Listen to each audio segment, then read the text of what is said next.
I mean, I love Uncle Drew from the first commercial I saw. Like the first commercial, the first time they tricked people was in Chicago. That's where I'm from, and where he actually went to a playground dressed as a real playground, dressed as Drew, and then this legendary thing happened.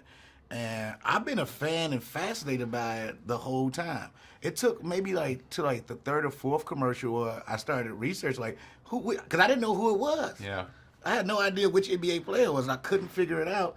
And because Nate was in the earlier commercials also actually. Oh, he was. And he was, yeah. Oh, no way. And I didn't know it was Nate at first. Oh, that's funny. That's crazy. So yeah, it's once you research, because he started adding on older people as he went on with the commercials. But yeah, Nate, and I thought that was, which is great that Nate is in the movie actually. Yeah, and I similarly had seen it. I remember coming and I was like, this is funny. Who is I was kind of like, who is this? And then kept following it, and then they came to me with the idea for the movie, and that Rel was attached to star, and it just felt like, oh, this should be a lot of fun.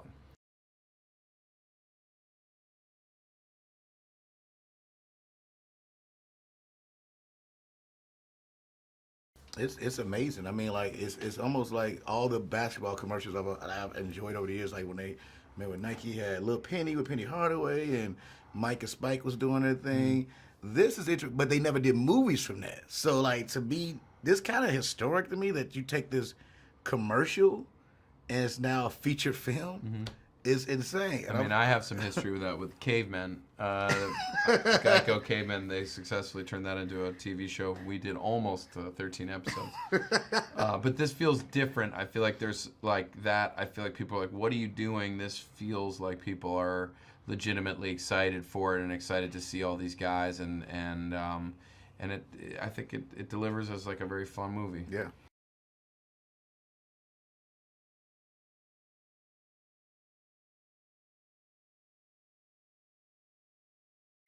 It was very fun. I mean, look, you got these basketball legends, and watching them act, watching them play real basketball in person was surreal.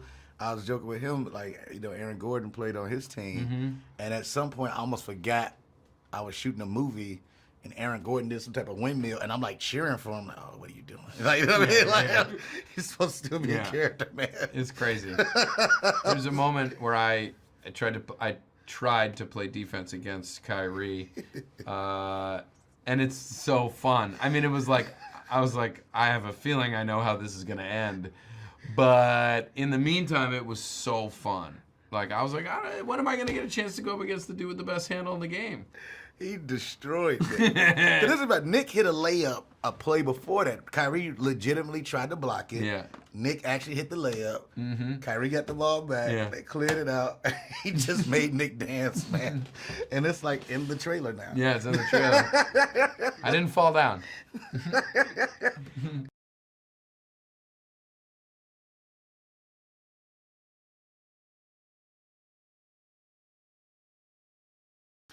So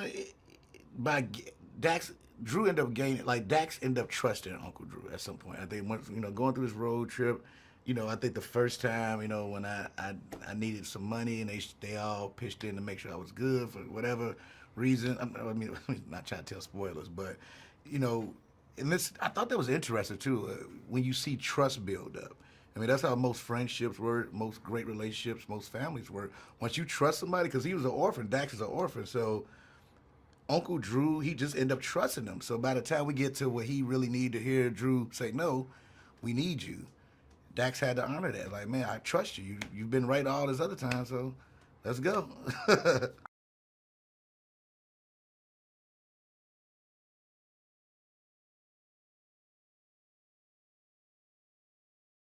I think the characters of Mookie and Dax are kind of intertwined for their whole lives. And when they're kids, Mookie blocks a shot of Dax's in a big tournament when they're both like 13, and their lives went sort of in different directions because of that.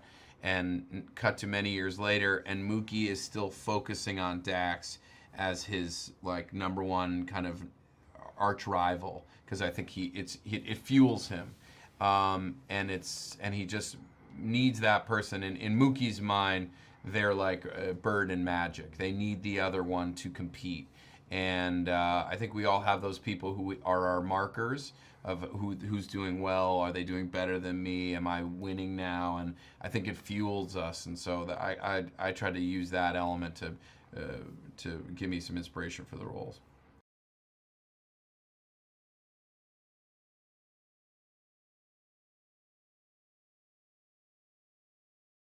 Well, this is the thing about it. They took a poll with the players and asked which actor is the best basketball player, and they decided to pick Nick Kroll, which I don't think is true. Yeah. So I told Nick, We'll have to settle it on we the got to court. play one-on-one. We'll have to- And just look, I'm gonna tape it and I'm gonna send it to everybody. Like this is, well, okay. promise? Assuming I'm beating, Yeah. assuming I'm beating you. Yeah. You Win or promise? lose, I promise I'll send it. Yeah.